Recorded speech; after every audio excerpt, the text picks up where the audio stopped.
What's up, Night Owl? Still here back with another Candlekeep video, and today we're having a look at Lore of Lurue. Lore of Lurue is a one-shot adventure for an 8th level party, and if you don't want to use the featureless black and white maps provided in the Candlekeep book, I have remade the maps for Lore of Lurue, and you can find them in the Discord. Join the Discord, and at the bottom of the welcome channel, you can react to this message, which will set your role to Dungeon Master. Once your role is set to Dungeon Master, you'll have access to the Dungeon Master resources, including the Candlekeep Mysteries maps. The premise of Lore of Lurue is that a cult worshipping the god of the hunt seeks to corrupt the pool of eternal spring within the Feywild. The party will adventure into the Feywild and save the pool of eternal spring by stopping the evil cultist. There is a twist at the end of this adventure. The party has actually gone back in time, and by stopping the cultist from corrupting the pool of eternal spring, they have actually founded the elven city of Silvery Moon, which gets its name from the pool of eternal spring. By the book, there is some indication that the party is going back in time and living out this event, but I preferred to save that big reveal for the very end for maximum impact. Also, by the adventure, the party finds the book Lore of Lurue, and as they read it, they're transported to the story. I experimented with a few other ways to reach the Feywild, like the mountain in a deep and creeping darkness and the spa in A Price of Beauty. Immediately after reaching the Feywild, the party's going to encounter 3 drunk satyrs who are lost in the woods and need an escort back home. There is a random encounter chart for the journey back to the satyrs' home, but I personally went with 3 wereboars and 2 druids who were chasing the satyrs when the party arrived. Once the party escorts the satyrs back to their home of Polvarth Plateau, they'll be introduced to a maple treant by the name of Feanor. Feanor is your opportunity as a DM to give the party a little bit of exposition about what's going on and who Lurue and Malachar is, Malachar being the god of the hunt. Before the party leaves, Feanor will gift them a potion of hill giant strength and send them on their way. Now, by the book, as the party is adventuring towards the pool of eternal spring, they will encounter a pixie village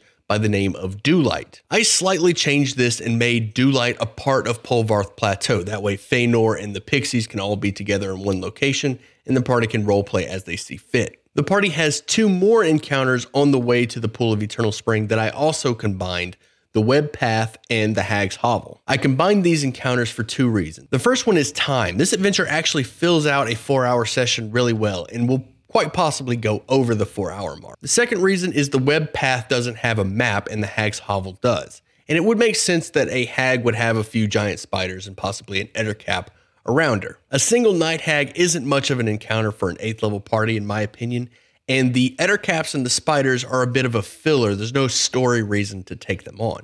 But if you combine these 2 encounters, it makes it a little bit more challenging. It's better for time and it has a more story flavor to it. And you also have a map to use. This is of course up to you in your own time constraints and also how well you think your party can take on a night hag and a few ettercaps and giant spiders. Once the party has defeated the hag, they can release the dryads that have been captured, and they can also release the animals that the hag has captured in the barn. Once the party reaches the Pool of Eternal Spring, they're going to encounter a group of berserkers and 2 wargs. This encounter is pretty simple to run. These things will just reckless attack, and the wargs will bite.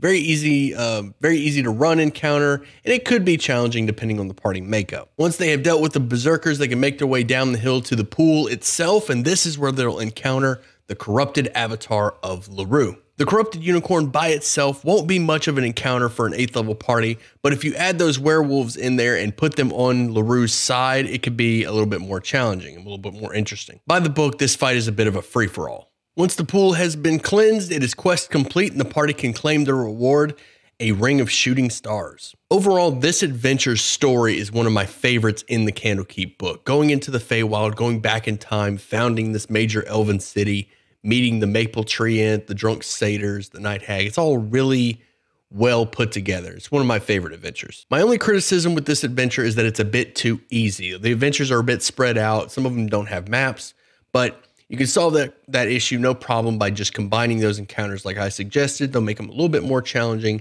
and a little bit easier to digest. Hey, thanks for watching. I hope you enjoyed it. And if you did, you know how YouTube works. Hit those buttons, leave a comment down below. Let me know what you thought of Lore of Lurue. And if you want to be a part of this D&D community, make sure you join the Discord. Link in the description. Come by, ask questions. Let me know what you think. And as always, I'll see you at sundown.